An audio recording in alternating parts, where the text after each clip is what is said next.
Hai, selamat datang di channel Skype Scene. Pada video ini, saya akan membahas sebuah film yang mengisahkan balas dendam seorang anak yang berasal dari keluarga pembuat pedang terhebat di dunia.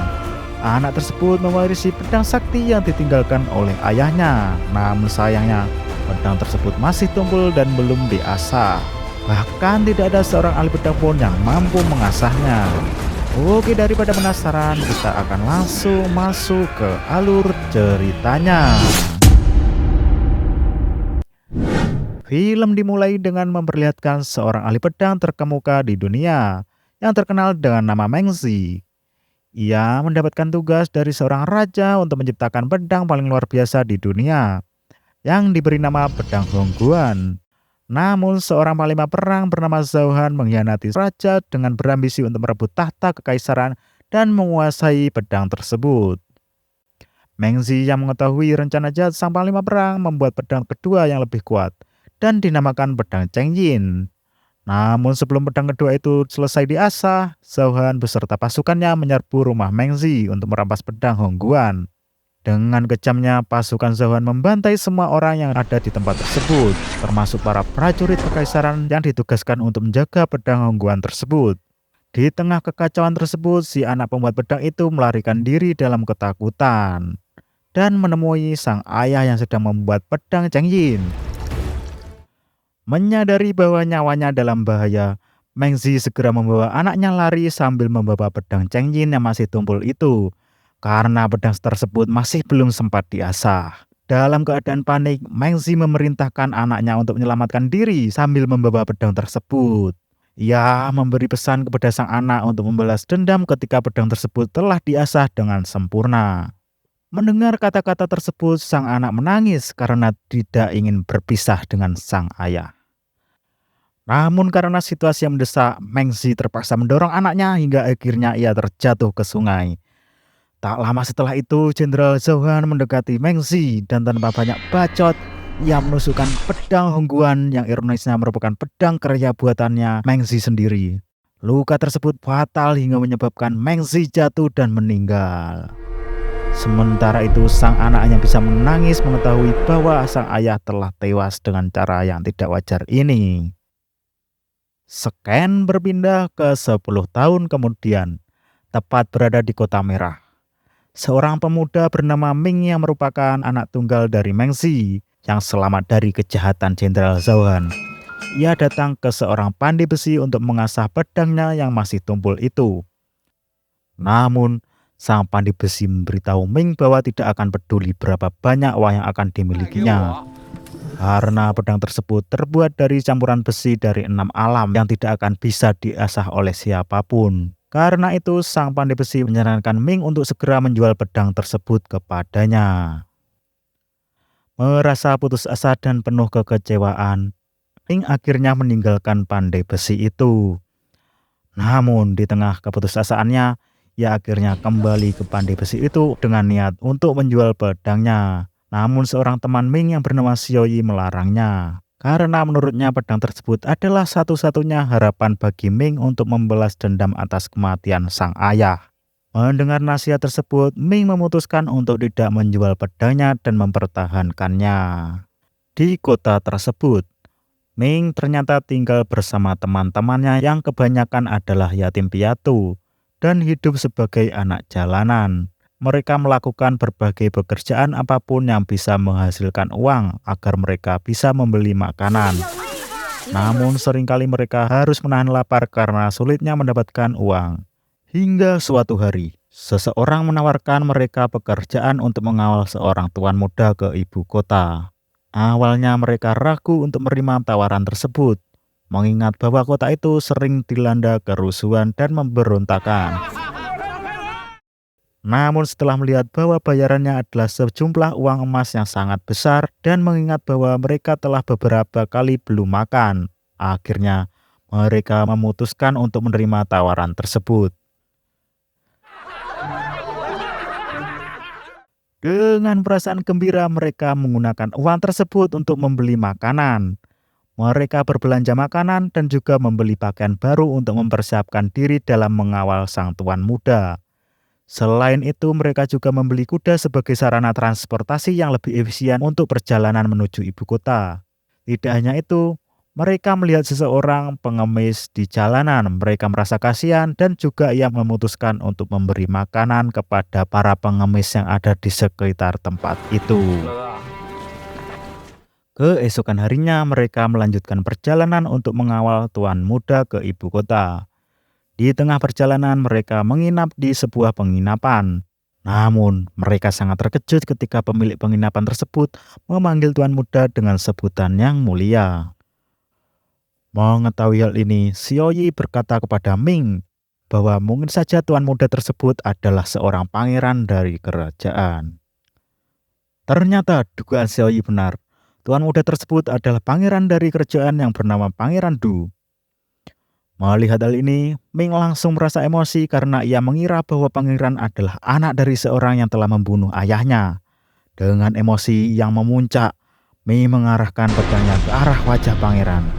Namun Xiaoyi dengan tegas melarangnya dan mengatakan bahwa bagaimana jika pangeran adalah sosok yang budiman dan bijaksana, yang tidak sama dengan para pendahulunya yang jahat.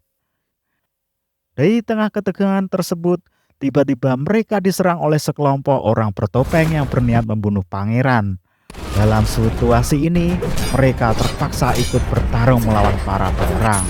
Namun mereka menyadari bahwa mereka tidak sebanding dengan keahlian para penyerang bertopeng tersebut. Saat pangeran mulai terdesak, Pangeran Du dengan berani mengatakan, "Kamu boleh membunuhku, tetapi jangan membunuh teman-temanku." Pemimpin para penyerang tersebut mengatakan dengan tegas bahwa tidak ada satupun yang akan lolos setelah berhadapan dengannya. Ia pun mengarahkan pedangnya untuk membunuh Pangeran Du. Namun, Ming berhasil menghadang serangan tersebut dengan pedang Cheng Yin-nya. Untungnya dengan menggunakan pedang Cheng Yin, Ming berhasil menyelamatkan pangeran dari serangan pendekar bertopeng. Melihat kehebatan pedang Ming, ketua pendekar tersebut memerintahkan anak buahnya untuk mundur sehingga mereka semua berhasil selamat dari bahaya tersebut. Pangeran pun berterima kasih kepada Ming karena telah menyelamatkan nyawanya. Dia menjelaskan bahwa orang yang mencoba membunuhnya adalah seorang bernama Jiwo Liu, anggota Pelangi Putih yang merupakan pembunuh nomor 1 di dunia dan memiliki kesaktian luar biasa. Pangeran menyadari bahwa mereka bukanlah lawan yang sebanding dengan Jiwo Liu.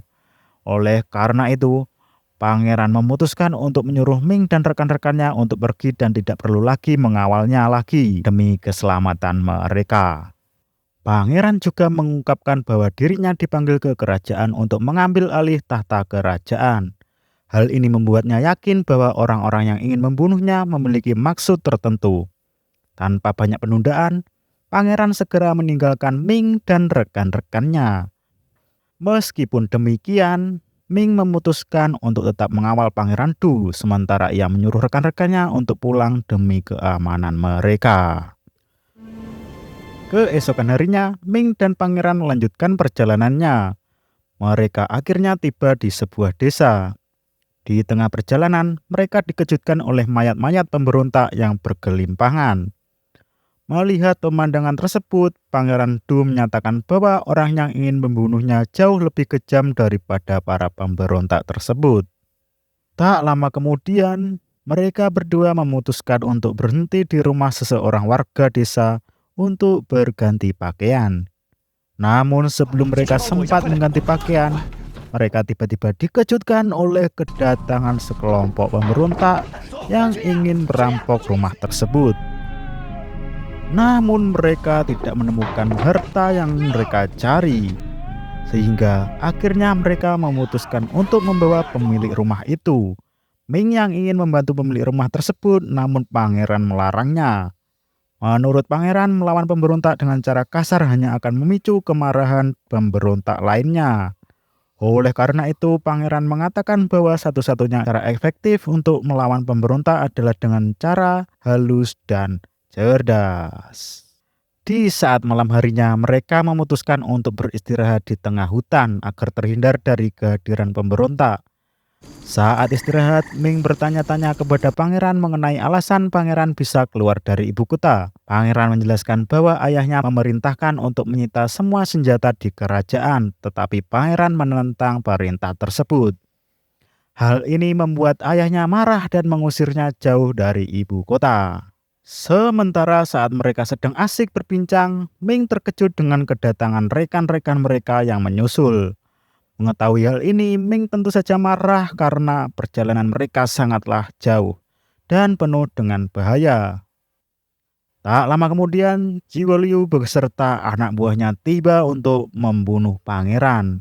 Mereka segera melarikan diri, namun sayangnya ketiga teman Ming harus tewas di tangan anak buah Jiwo Liu. Ming dan pangeran tergelincir dan jatuh ke dalam jurang. Akhirnya, mereka ditemukan oleh para pemberontak kerajaan. Para pemberontak ini adalah orang-orang yang merasa paling ditindas oleh kerajaan yang dipimpin oleh ayah Pangeran Du. Para pemberontak tersebut meminta Pangeran Du bertanggung jawab atas kekejaman ayahnya. Mereka berniat untuk membakar pangeran sebagai bentuk pembalasan. Ming pun angkat bicara di hadapan para pemberontak yang hendak membakar Pangeran Du. Ia menjelaskan bahwa pangeran tidak tahu tentang kekejaman kerajaan karena telah dibuang oleh ayahnya. Ming meyakinkan mereka bahwa pangeran adalah harapan untuk mengubah dunia yang kacau ini. Mendengar itu, para pemberontak melepaskan pangeran, dan pangeran pun berjanji akan menjadi raja yang baik dan bijaksana di suatu hari nanti. Berpindah ke kerajaan, di mana Jiwo Liu bertemu dengan Jenderal Zhao Han untuk mengembalikan pedang Hangguan. Jiwo Liu juga meminta maaf karena tidak berhasil membawa kepala pangeran. Mendengar ini, Jenderal Zhao Han langsung menarik pedangnya untuk membunuh Jiwo Liu, menganggapnya tidak berguna karena gagal menjalankan tugas. Namun, Jiwo Liu yang telah mengetahui rencana busuk sang jenderal, ia berbalik mengancamnya. Di perbatasan ibu kota, pangeran dan rekan-rekannya tiba-tiba dihadapkan oleh pasukan kerajaan yang dipimpin oleh Jenderal Zhao Han. Namun mereka menyadari bahwa pasukan tersebut tidak datang untuk menjemput pangeran, melainkan untuk membunuhnya. Saat Jenderal Zhao Han menarik pedangnya, Ming terkejut karena mengenali bahwa itu adalah pedang Hangguan yang merupakan senjata pembunuh ayahnya. Dalam kemarahan yang membara, Ming menyerang Jenderal Zhao Han, tetapi sayangnya Ming kalah dalam pertarungan tersebut. Bahkan, pedang Cheng Ying yang dipegang oleh Ming patah menjadi dua. Saat Jenderal Zhao Han berusaha membunuh Ming, Xiao Yi berusaha menyelamatkannya, tetapi ia terluka parah oleh pedang Jenderal Zhao Han. Meskipun Ming dan Xiao Yi berhasil melarikan diri, Xiao Yi tidak dapat diselamatkan karena luka-lukanya yang sangat parah. Ming merasakan kesedihan yang mendalam atas kejadian ini karena ia telah kehilangan semua sahabatnya dan tidak dapat menolong mereka. Kejadian ini membuat Ming merasa frustasi dan putus asa dalam mewujudkan dendamnya. Akibatnya, ia memutuskan untuk membuang pedang Cheng Yin yang menurutnya sudah tidak berguna lagi. Ming merasa bahwa pedang itu sudah tumpul bahkan patah, dan ia merasa tidak ada lagi yang bisa ia lakukan dengan senjata tersebut.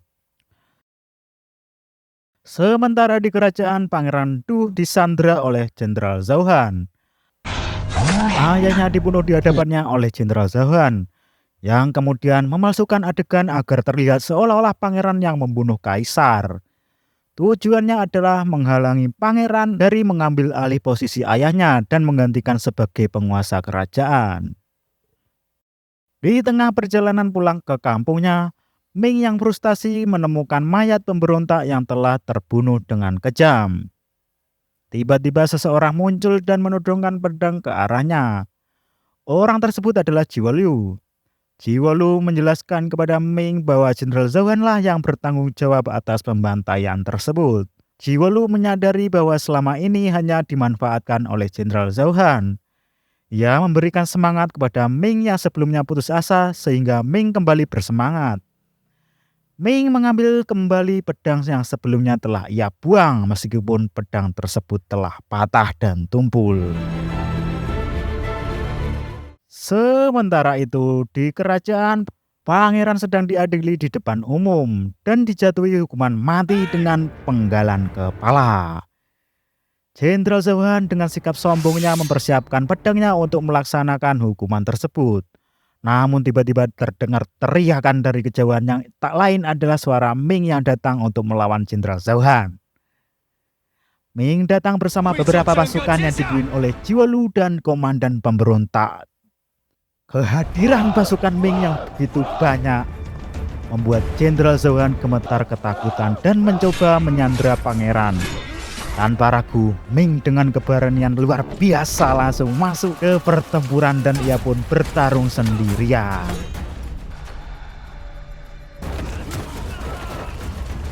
Prajurit Jenderal Zhou yang juga sangat banyak membuat Ming sedikit kewalahan. Bahkan tangannya terluka dalam pertempuran tersebut. Namun darahnya yang mengalir dari luka tangannya secara ajaib mengenai pedangnya dalam sekejap. Pedang tersebut memanjang dan kembali ke bentuk semula.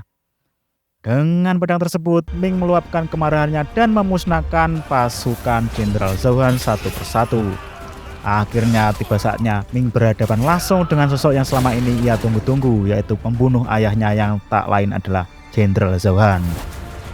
Dengan tekad yang kuat, Ming berhasil menusukkan pedangnya ke arah perut Zhou dan ia pun mengakhiri hidupnya. Dengan kematian Zhou, dendam Ming akhirnya terpenuhi. Pada akhirnya Pangeran Du naik tahta sebagai seorang kaisar yang bijaksana dan berkepemimpinan kuat. Ia memimpin dengan keadilan dan mengubah kerajaan menjadi tempat yang makmur dan sejahtera. Dan dengan demikian kisah ini mencapai akhir yang memuaskan. Nah, dari kisah pendekar pedang tumpul ini, seorang anak menghadapi tantangan besar dengan pedang yang tumpul. Melalui perjuangan dan pertemanan, ia menemukan keberanian dan potensinya yang sejati. Kisah ini mengajarkan kita tentang ketekunan dan keberanian dalam menghadapi rintangan hidup. Nah, itu saja isi dari cerita ini. Semoga bermanfaat.